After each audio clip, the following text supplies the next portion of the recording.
I planned a surprise anniversary party for my husband. I hired a caterer.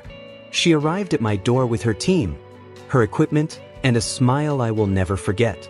Because the moment she saw me, that smile disappeared completely. She knew my husband, not as a client, not as a colleague, not as a friend.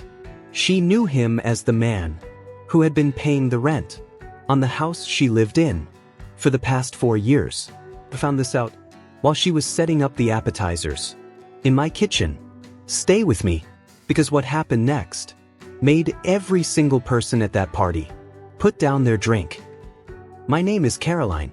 I am 41 years old. I have been married to my husband David for 14 years. We have 2 children, a house we renovated together, a life I believed in completely.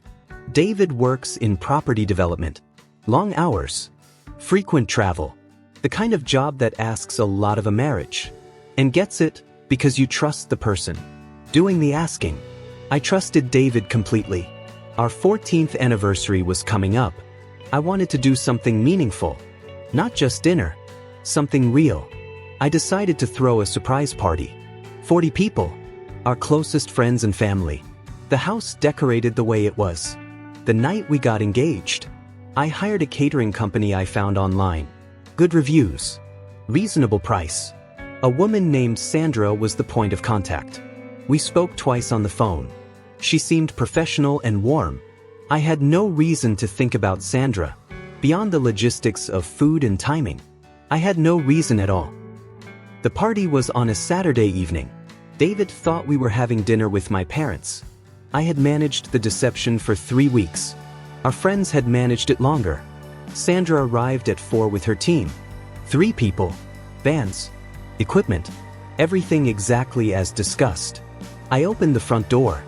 She looked at me, and something happened to her face that I have replayed in my mind hundreds of times since. It wasn't surprise exactly. It was recognition, and then fear, and then a very controlled effort to make both of those things invisible. She shook my hand.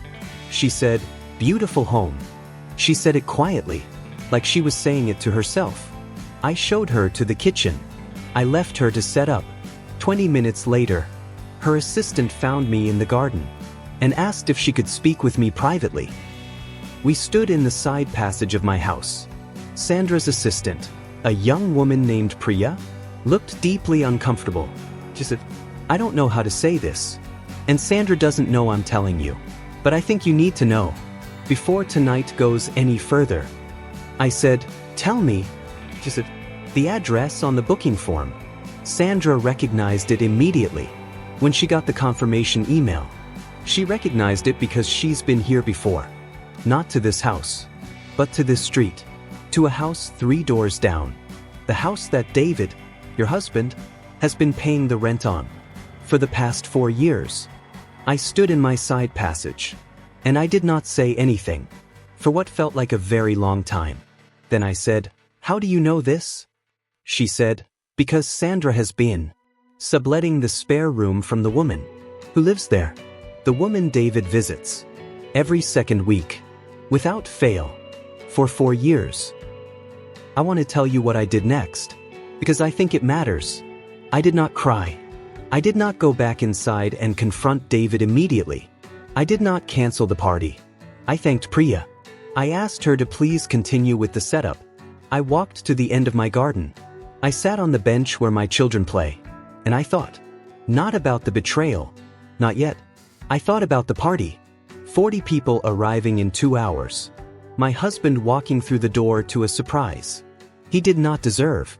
My children, who were with my parents, and would be brought back at 7, who did not need to see their mother fall apart. In front of everyone they knew. I made 2 decisions. The first, the party would happen. The second, David would not know what I knew. Until the last guest had gone home. I went back inside. I helped Sandra plate the canapes. We worked side by side in my kitchen for 90 minutes, without speaking about any of it. At one point she looked at me and said, "I am so sorry." I said, "I know. Keep working." She kept working. David walked through the door at 7:15. 40 people said surprise. He laughed. He hugged me. He said, I had no idea. How did you manage this? I smiled at him. I said, I'm good at keeping secrets. He didn't hear it. Or if he did, he didn't understand it yet. The party was, by every external measure, a success. People laughed. People danced. My children ran around in their pajamas. Until 9 o'clock when my mother took them to bed. David gave a speech. He talked about 14 years. He talked about the life we had built. He talked about how lucky he was. I stood beside him, holding a glass of champagne, and I looked at the faces of our friends, and I thought, none of them know. In this entire room, only Sandra and Priya and I know. And Sandra was in my kitchen, washing dishes, while my husband gave a speech about how lucky he was, 30 feet away. The last guest left at 11:30. David was in the living room, relaxed, happy, the particular contentment of someone who has been celebrated and feels they deserved it. I sat down across from him. I said, I need to tell you something about the caterer. He looked confused. What about her? I said, she recognized our street because she has been subletting a room 3 doors down from the woman you have been visiting every second week for 4 years. The room went very quiet. David's face did something I had never seen it do before. It went completely still. Not guilty still. Not caught still. Just still, like a person who has been running for a very long time and has finally stopped because there is nowhere left to go. He said, how long have you known? I said, since 4 o'clock this afternoon. He said, you hosted the entire party knowing. I said, I hosted the entire party knowing. What came out over the next 2 hours? I will not share in full. Some of it is too private. Some of it belongs to my children, in ways they will understand when they are older. But I will tell you the parts that matter. The woman 3 doors down was not a recent development. She had not begun as an affair. In the way people imagine affairs begin, David had met her before we were married. They had dated briefly. It had ended. Then, 8 years into our marriage, he had run into her again. And instead of telling me, instead of making a choice, he had simply begun maintaining 2 lives in the same postcode, 3 doors down. He had chosen a location that was simultaneously as close as possible and far enough to maintain the fiction of separation. 3 doors down. I keep returning to that detail because it tells me something about the specific kind of carelessness that must exist for a person to do that. Not carelessness about the other woman, carelessness about me, the assumption that I would never look 3 doors down. I am going to be honest with you about what happened after. David and I are separated. He moved out within a week. The process of untangling 14 years is ongoing and difficult, in the specific way that legal things are difficult, slowly, expensively, and without the clarity that the emotional reality seemed to promise. My children know that their parents are no longer together. They do not know why. They are 7 and 10. The why can wait until they are ready for it. Sandra and I have spoken twice since the party. She did not have to send her assistant to tell me. She could have finished the job and left. And I might never have known she was connected. I told her that. She said, I know. But I kept thinking, what if it were me? What would I want someone to do?